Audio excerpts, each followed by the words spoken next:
What's going on, guys, and welcome back to Yanmar Central. Today I wanted to go over the factory wiring harness for the lights. So if you guys are fortunate enough to have the factory wiring harness, this is how it's going to be set up. So up front here, as you guys can see, this is original wiring. You have one black wire, which is the ground, and two red wires. The two red wires are high beam and low beam. All right, so in your connector, you can see this chunked outside. This is the ground on mine, okay? Caddy corner from the ground is going to be the low beam hot terminal wire, okay? And then in this front corner here, this is going to be the high beam terminal, all right?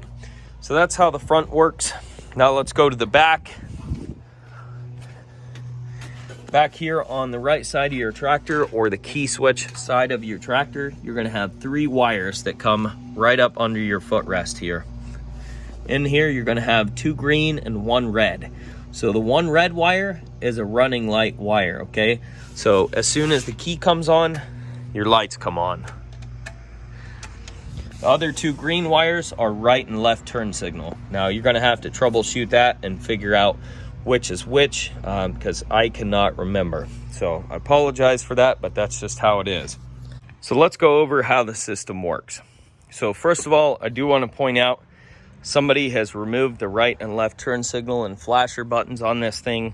So unfortunately, I don't have that function. I'm not sure exactly how it is set up or works. So we're going to be going over basically the running lights and the high and low beam. So like I said, you turn the key switch on, one click, your lights come on. And it's hard for you guys to see. There you go. On, off, on, off. All right. So the front lights are not the same. The front lights on my tractor are actually pod lights, so there's no high and low beam. They're just on and off. But basically, you turn the key on, and the lights are not on, okay?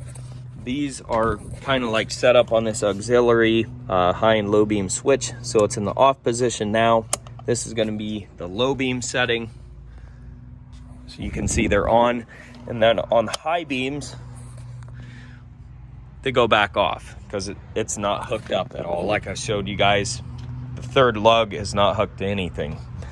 So this is actually kind of a nice setup, because I've thought I could probably take this third lug here and maybe hook it to some flashing lights or something like that. I don't know, I guess let me know in the comment section below what you guys think. I think it'd be nice because I live on a busy road.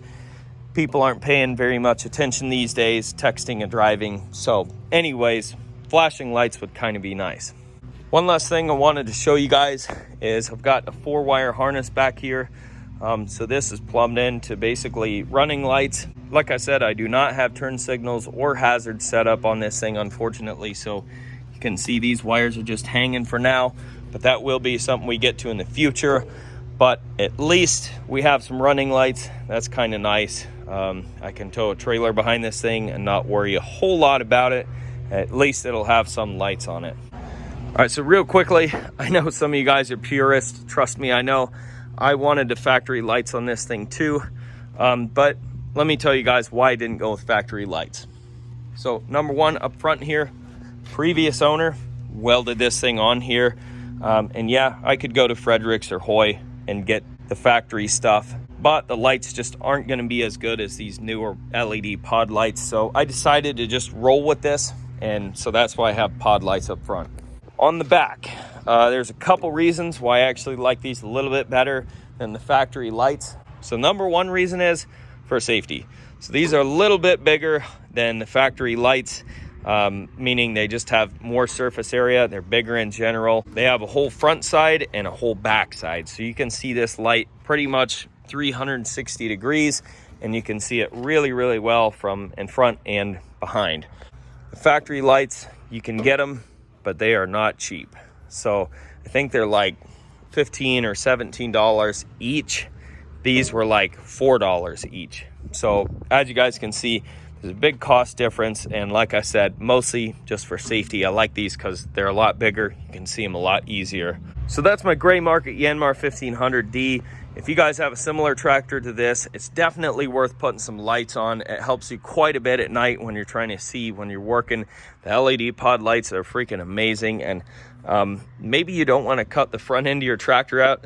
Actually, I don't recommend it, but maybe you could add some pod lights onto the front bumper or something like that, because they do make quite a bit of difference. These rear lights, same thing.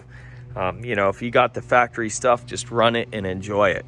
But most of these tractors, unfortunately, people have ripped all that stuff off. And like I said, I was lucky enough and fortunate enough to even have the factory harness. Anyways, that's going to be it for this video, guys. Hope you found this useful, helpful, or entertaining in one way or another. If you did, don't forget to rate, comment, and subscribe. And check out that description box below. And we'll catch you guys on the next video. Peace.